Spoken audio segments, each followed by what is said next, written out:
And this is Michael Norman. The world champion in this building 2 years ago.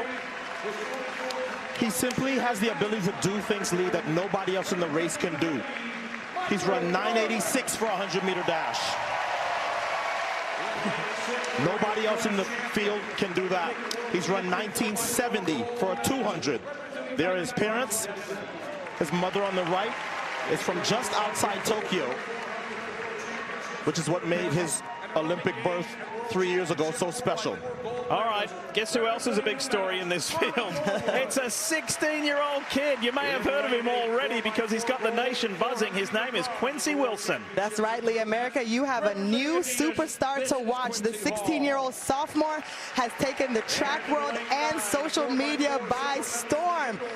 At just 16, at these Olympic trials, he's been doing some stellar things. And Otto, on top of that, he just got invited to the honor roll. So he's doing high things on the track and high things there at Bullis. It's just been incredible to watch him. He's a star on and off the track, which reminds us of the last time that we were here. Actually, no. 2016 trials when Sydney McLaughlin was just 16 years of age, and she too qualified to run at the Rio Olympic Games. So this young fellow from Bullis High School in the DC area is going to run against competitors like this guy who's twice his age at 32, Vernon Norwood. And after being there or just about there for so many years, he had a breakthrough season last year when he made his first World Championship team for Budapest and finished fourth. I talked to him in the warm-ups and he says he feels like he belongs. He feels like he's right at home. He's going to do nothing different, and he thinks he deserves to be an individual competitor again. Can we just go back to Quincy Wilson for a minute? If he gets in the top three and guarantees a spot to Paris, he will become the youngest American man ever to compete on the Team USA track and field team at an Olympic Games. That would be special.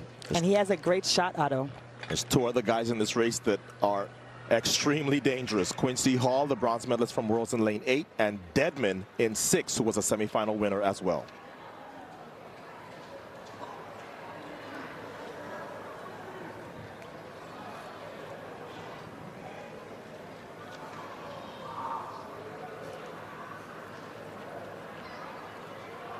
Set. Final of the men's 400. Michael Norman with the white headband on. He said it's a two-step process. Make the team and then we'll go from there. Michael Norman is the equal 4th fastest man ever at this distance, and you see he is using that speed. Wow, he has gone out aggressively. Sonia, we know it's so important that he runs this far turn, but quite frankly, look at the lead he has already. Yeah, this is exceptional execution. He is going for broke right here. The youngster in lane 2 is going to have a tough go at it. He had a tough lane draw lead.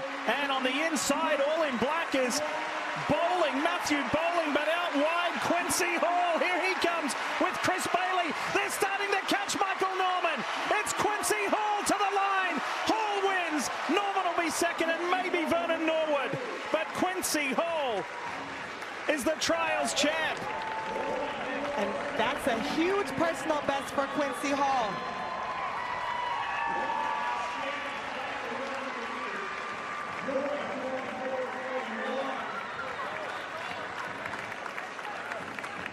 That's the fastest time by an American this year. Quincy Hall times that personal best perfectly. And man, Michael Norman went out a little too hard, Sonia, and almost paid for it by missing the Olympic team. He does hang on for second. Bailey up for third. That race delivered, Otto. It gave us all the drama. Michael Norman, who got out really, really fast and paid for it when Quincy Hall came down the final 100 meters with a head full of steam. And you note that the high schooler got 6th. That's an important position. More on that later. Michael Norman had gone out extremely aggressively. He is severely under-raced. He has not raced a lot in the last 12 months, and that probably cost him here. So he comes off, Sonia, with a lead that he could not hold.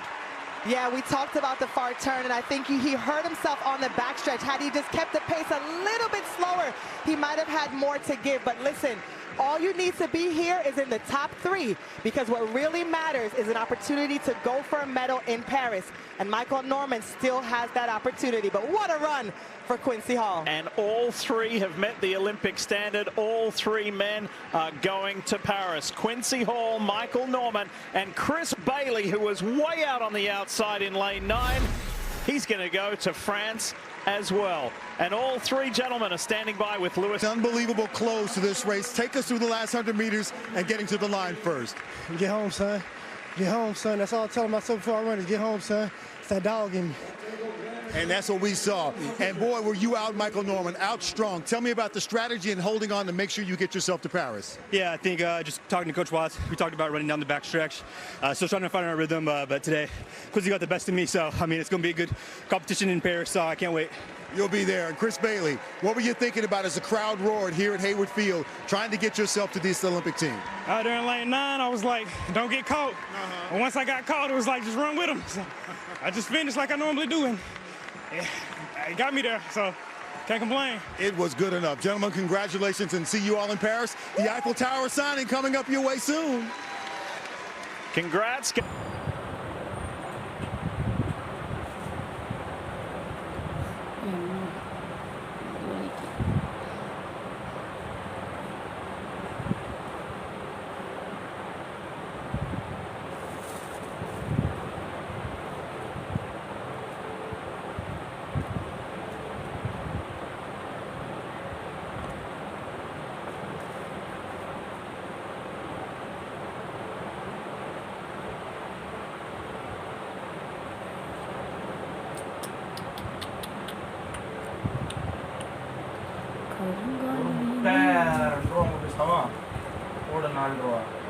₹4 இருக்கா நான் சொன்னது game சொன்னேன் கேம்ல hotel நடக்குது தெரியாதா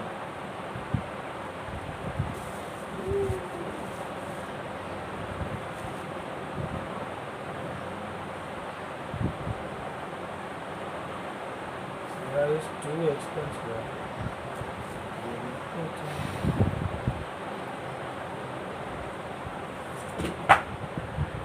Yeah, I'm going to